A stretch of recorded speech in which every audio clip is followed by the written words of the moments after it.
This video will be a follow-up review on the Giant TCX Zero. This is a 2016 model.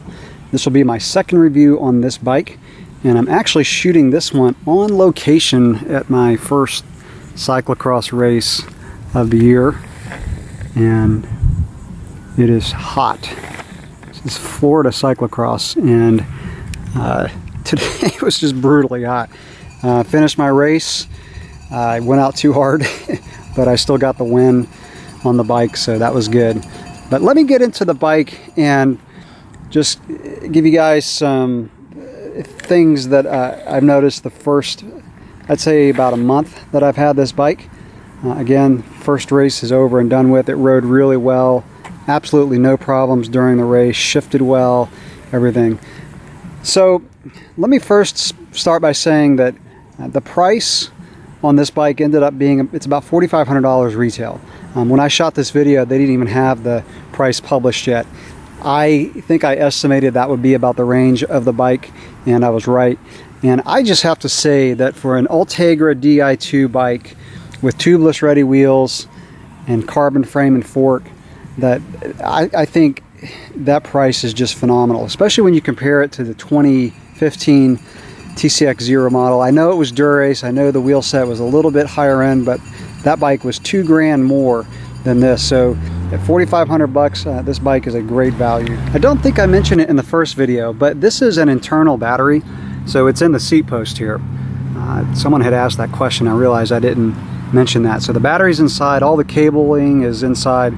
So the cable on this bike goes in right here, and everything else is internal. You know, you got the external junction box under the stem, but the other junction box is down inside, and so everything's very, very clean with disc brakes and everything. It's just a super clean bike, and this is where the derailleur cable comes out the back.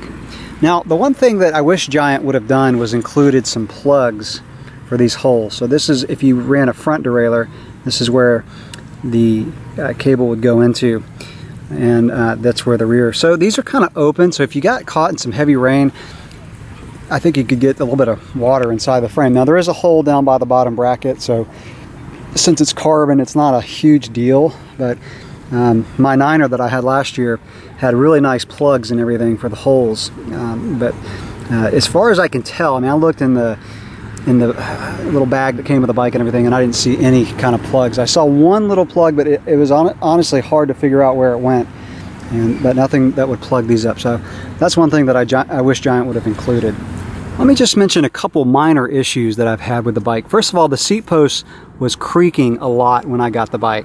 I ended up pulling the seat post out, put some carbon paste on the post. Since this is a carbon frame, you don't want to use regular grease. So I put that on there, and it solved the creaking problem. I thought it was a drivetrain. Well, I'll explain that in a minute. I did have a problem with the drivetrain, but the seat post was creaking like crazy. But again, that carbon paste solved it. And when I put it back on, I obviously didn't tighten this down. This little wedge that holds the seat post in the frame needs to be 6 Newton meters. I probably had it about 4 or 5. And when I was practicing my remounts, I jumped on the saddle and the seat post slipped. So you do have to be real careful, and I use a torque wrench and put this at exactly 6 Newton meters. So that's actually very important. Now, I mentioned the drivetrain. Oddly enough, I was getting a really kind of a creaking noise from the drivetrain.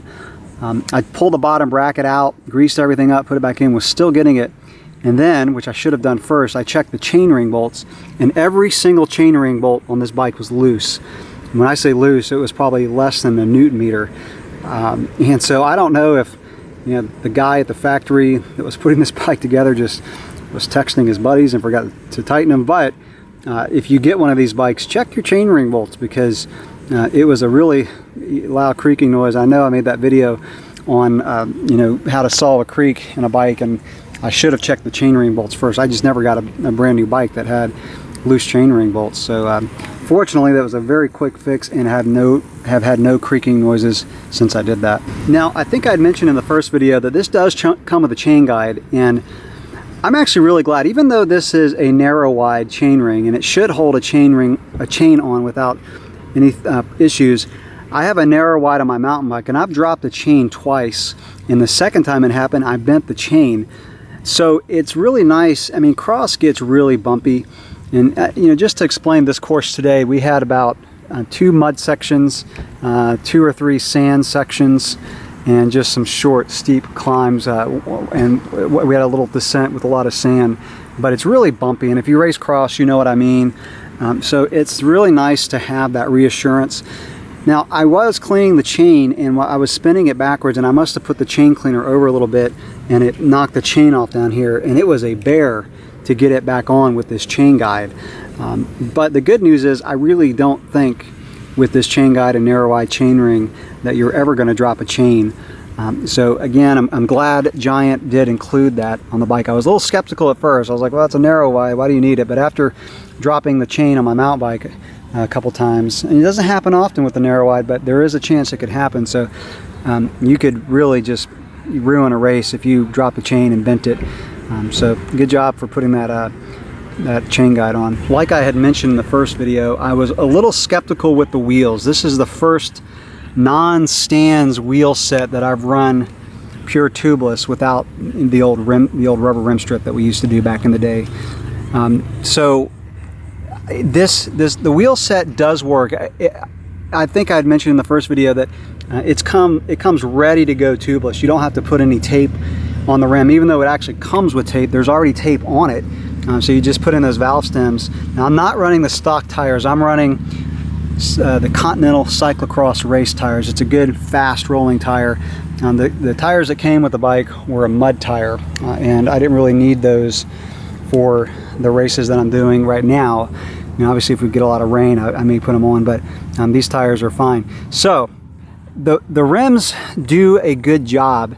I would say they're not quite as good as a stands rim, because the first week or two, I would come out to the garage the next morning and the tire would be almost flat. I did add more stands and it ended up holding. So they're holding now, but it seems like I get a little bit more leakage out where the bead seats into the rim. So you don't get that pop that you get with stands rims. And if you have filled a tire with a stands rim, you'll know it just pops into place. You do get a little bit of a pop. It's just not as prominent as a stands rim. So, overall, I'm satisfied. Will I get a pair of stands Iron Cross wheels one day? Maybe.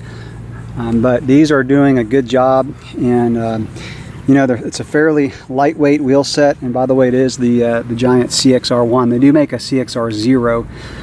But this is an aluminum rim that, again, does a pretty good job of tubeless. So when I do my final review on this bike, I'll give my final verdict on that. But so far, so good on the rims. In terms of ride characteristic on this bike, this is a just classic cyclocross race bike, and it does a phenomenal job as that.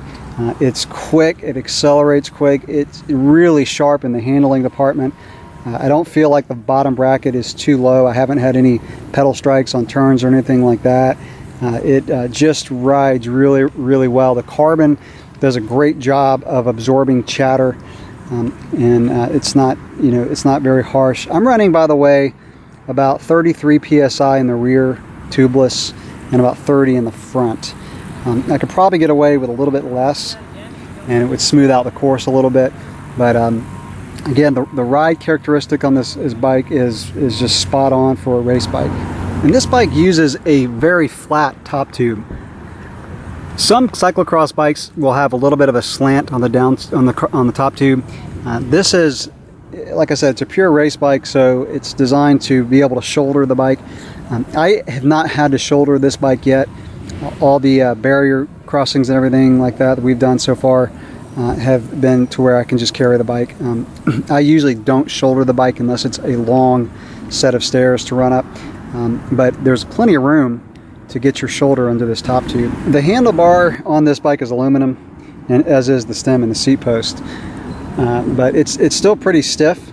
Most of the trail chatter gets absorbed in the fork and in the frame, but as far as sprinting, I think that the bike is plenty stiff. I don't really notice much flex in the handlebars. I'm not a huge guy, so I'm not going to put 1200 watts into a sprint, but the bike does a really good job of remaining stiff, and it changes lines really quick. This course today had a couple real quick turns where you're coming down off of a hill and having to make a really hard turn in the grass, and you know, just got around really quick. So it's a really good handling bike. So like I said, no issues with the bike. It rode great today. No creaking noises, no chain issues. Every shift was just spot on with the Di2. I did charge the battery before the race just to make sure I didn't run out of juice, but these Di2s will go for several months without having to be charged. The hydraulic brakes on this bike are great. I had mentioned, I think in my first video, that on this bike and my Niner, I noticed that the Ultegra Di2 hydraulic brakes come in quite a bit, so you could get your finger, and I'm pushing that about as hard as it'll go, so you could get your finger in there. So I have to keep my fingers up a little bit higher. But with this bike has 140 rotors. I had 160 on my Niner, but I had no issues at all with power. In fact, this bike has more power than you need. You got to be careful, especially when the conditions could be a little bit slippery. The Niner, I locked up the wheel more, and I think I would say 140 is about right for a cyclocross bike, because these are not big tires and you can get on some wet grass and mud, and you do not want too much braking power. So you know, the build on this bike is great. You know, it's their top of the line cyclocross bike this year. Again, $4,500 is a great deal for this bike. So it is one that if you want a high-end cross bike for dirt road riding or for racing, this bike is awesome. I really can't say there's anything on this bike that I don't like. Even the rotor cranks. This is my first set of rotor cranks. I've had no issues with them. They came off very easily. It's a little funky getting them off. I won't really go into how they come off, but not quite as easy as Shimano getting them on and off, but you really don't have to take them off that much. Maybe every once in a while to clean out the bottom bracket shell. But you know, it's a great bike. So that's going to wrap it up for this second video of the 2016 Giant TCX 0. I'll post another one up in another couple months. Thanks for watching.